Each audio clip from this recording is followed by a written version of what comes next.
भगवान सच्चिदानंद जब कल्कि अवतार धारण करते हैं और दुष्टों का संहार करते हैं, उस समय से फिर सतयुग प्रारंभ होता है। जब सब डाकुओं का संहार हो चुकेगा, तब नगर की और देश की सारी प्रजा का हृदय पवित्रता से भर जाएगा, क्योंकि भगवान कल्कि के शरीर में लगे हुए अंगराग स्पर्श पाकर अत्यंत पवित्र हुई वायु उनका स्पर्श करेगी। भगवान की श्री विग्रह की दिव्य गंध संपूर्ण प्रजा के हृदय को निष्पाप कर देगी। उनके पवित्र हृदयों में सत्यमूर्ति भगवान वासुदेव विराजमान होंगे और फिर उनकी संतान पहले की भांति हृष्ट पुष्ट और बलवान होने लगेगी। प्रजा के नयन मनोहारी हरि ही धर्म के रक्षक और स्वामी हैं। वे ही भगवान जब कल्कि के रूप में अवतार ग्रहण करेंगे, उसी समय सतयुग का प्रारंभ हो जाएगा और प्रजा की संतान परंपरा स्वयं ही सतोगुण से युक्त हो जाएगी।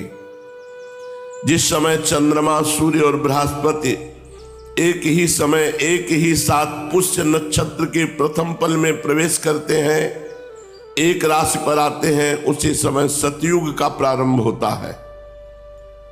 परीक्षित, चंद्रवंश और सूर्यवंश में जितने राजा हो गए हैं या होंगे, उन सब का मैंने संक्षेप में वर्णन कर दिया। तुम्हारे जन्म से लेकर राजा नंद के अभिषेक तक 1115 वर्ष का समय लगेगा। जिस समय आकाश में सप्तऋषियों का उदय होता है, उस समय पहले उनमें से 2 ही तारे दिखाई पड़ते हैं। उनके बीच में दक्षिणोत्तर रेखा पर समभाग में अश्विनी आदि नक्षत्रों में से एक नक्षत्र दिखाई पड़ता है। उस नक्षत्र के साथ सप्तर्षिगण मनुष्यों की गणना से 100 वर्ष तक रहते हैं। वे तुम्हारे जन्म के समय उस समय भी मघा नक्षत्र पर स्थित है। स्वयं सर्वव्यापक सर्वशक्तिमान भगवान ही शुद्ध सत्वमय विग्रह के साथ श्री कृष्ण के रूप में प्रकट हुए थे। वे जिस समय अपनी लीला स्मरण करके परम धाम पधार गए, उसी समय कलयुग ने संसार में प्रवेश किया। उसी के कारण मनुष्यों की मति गति पाप की ओर ढुलक गई।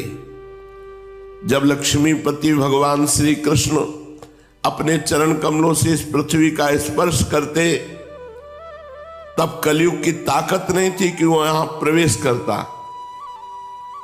जब भगवान अंतर्धान हो गए, तब कलयुग का प्रवेश हुआ।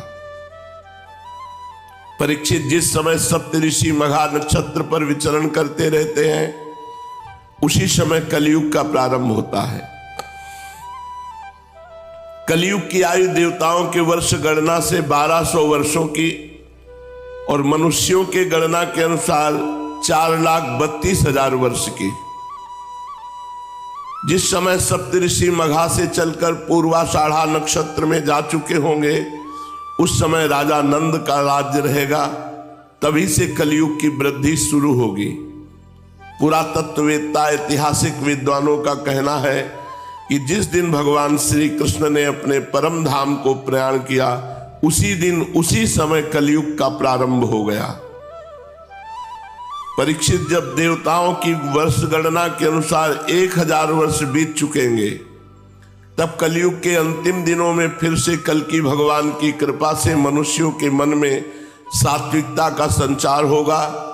लोग अपने वास्तविक स्वरूप को जान सकेंगे और तभी से सतयुग प्रारंभ भी होगा।